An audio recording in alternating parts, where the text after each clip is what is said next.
Halo, Assalamualaikum. Apa kabar teman-teman? Tetap stay di rumah? Ya, saya pikir kita harus mengikuti anjuran pemerintah untuk kemudian tetap stay di rumah.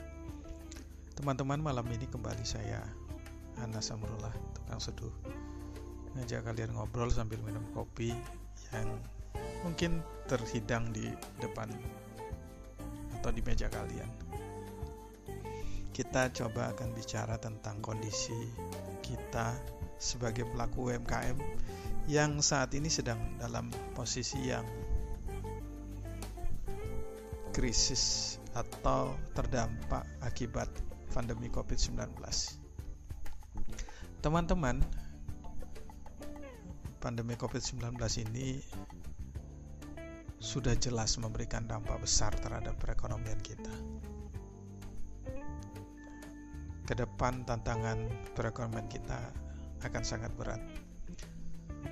Kondisi masyarakat dalam situasi yang waspada dan sangat berhati-hati. Mereka membatasi berpergian, membatasi aktivitas keluar rumah seperti ke mal, ke kedai kopi, ke restoran, dan semua ini akan berimbas pada transaksi jual beli di pasaran. Berbagai elemen atau sektor bisnis sudah terkena imbas, mulai dari pabrik, mulai dari perusahaan manufaktur, kemudian hotel, pariwisata, pusat perbelanjaan, transportasi online, hingga kita para pelaku usaha UMKM. Dilansir dari data yang dirilis oleh Goldman Sachs bahwa di Amerika sana sebanyak 96% pemilik usaha UKM menyatakan bahwa mereka telah merasakan dampak dari pandemi COVID-19 ini. Dan 75% usaha mengalami penurunan penjualan. Nah, sementara kita di Indonesia, dilansir dari sebuah media daring, salah satu ketua asosiasi pengusaha di Indonesia mengatakan bahwa omset UKM saat ini telah berkurang hingga 70% loh dalam satu sepekan terakhir ini. Nah, situasi ini memang sulit, tapi kita tetap harus bertahan. Dan pertanyaan yang harus kita jawab adalah bagaimana kita UMKM bisa bertahan di tengah krisis ekonomi akibat dampak COVID-19 ini. Dan malam hari ini saya ingin share tentang beberapa tips yang saya ketahui tentang bagaimana kemudian kita bisa mengatasi krisis ini. Teman-teman, tips pertama yang teman-teman bisa lakukan adalah manfaatkan sosial media sebagai channel pemasaran. Kondisi saat ini mengharuskan orang untuk tinggal di rumah, mengharuskan orang mengurangi aktivitas di luar rumah. Para pekerja, anak-anak libur, universitas diliburkan, mereka melakukan kuliah lewat online. Maka kita harus mampu memanfaatkan sosial media sebagai media promosi untuk mengenalkan produk kita.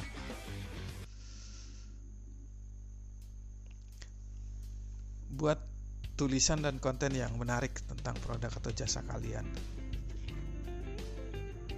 Dari konten atau tulisan itu berikan penawaran menarik seperti diskon, bonus produk, dan yang lainnya. Ada hal yang harus teman-teman ingat bahwa pada saat orang harus tinggal di rumah, biasanya orang-orang akan lebih banyak mengakses media sosial. Dan ini adalah salah satu cara yang mereka lakukan untuk menghilangkan rasa bosan. Jadi, waktu mereka menggunakan internet atau mengakses sosial media itu akan lebih banyak dibanding hari-hari biasanya.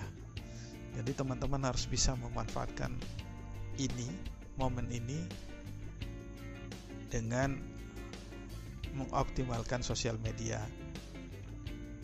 sebagai channel pemasaran. Tips yang kedua adalah teman-teman harus tetap bangun komunikasi dengan konsumen dan klien. Lakukan follow up. Pandemi ini seharusnya tidak menjadi halangan untuk bersilaturahmi pada klien dan konsumen. Kalau memang harus ada yang diselesaikan, usahakan terus melakukan follow up. Ya, terkait progres, terkait hal yang memang harus penting untuk di follow up.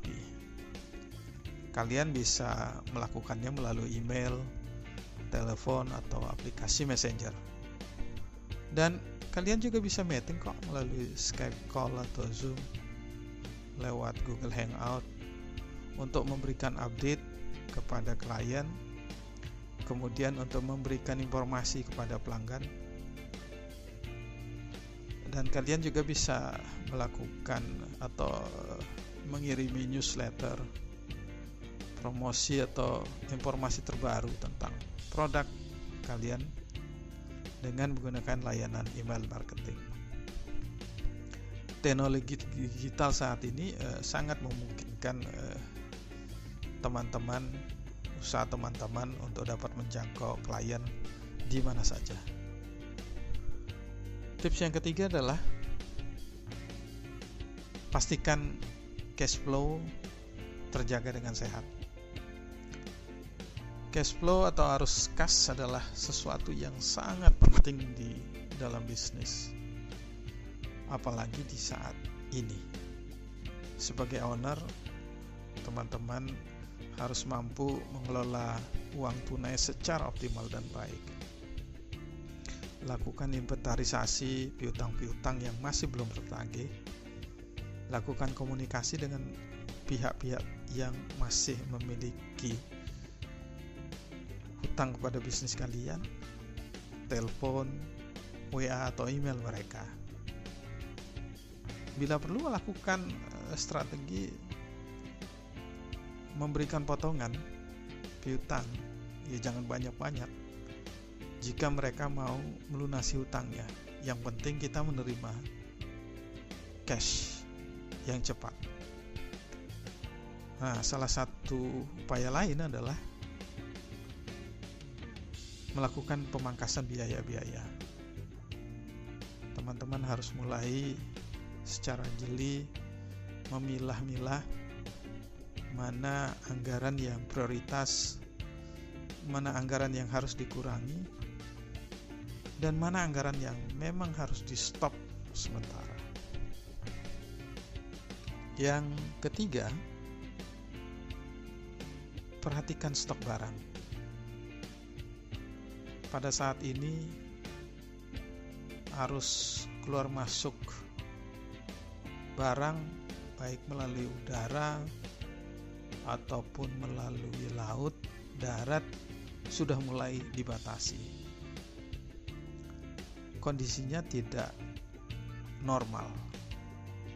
Bahkan pemerintah telah menutup sementara pasokan barang dari luar negeri seperti dari China.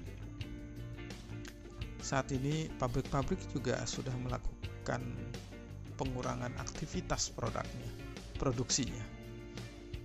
Dan ini berakibat barang akan semakin langka. Kalian harus benar-benar menjaga pasokan bahan baku dan stok barang untuk produksi kalian. Hubungi para supplier. Pastikan apakah mereka masih berproduksi. Kemudian hubungi juga ekspedisi atau jasa kurir untuk mengetahui berapa lama proses pengiriman saat ini.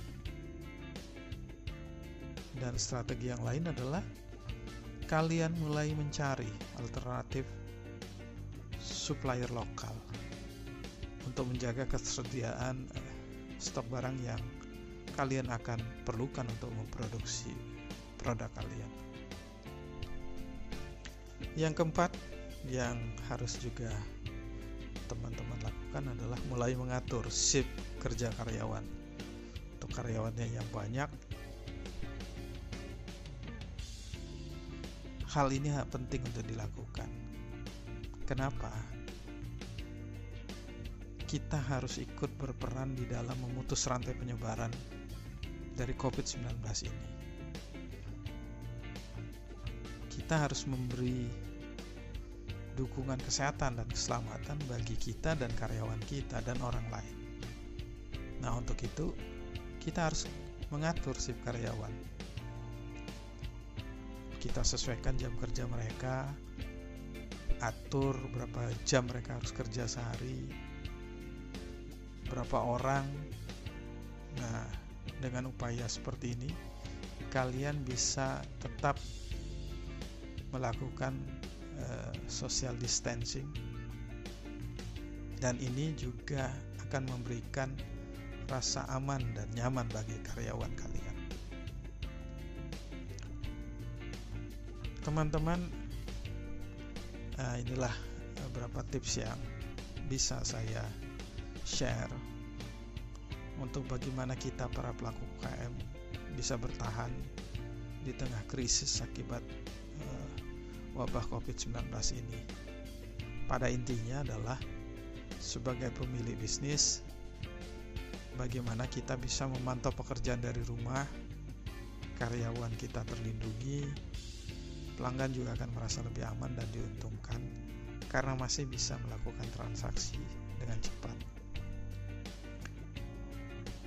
Dan pada akhirnya, mari kita sama-sama berdoa semoga kita dapat melewati masa-masa sulit ini dan kita kembali bersama memajukan perekonomian Indonesia lebih baik lagi. Tetap semangat para UKM di Indonesia.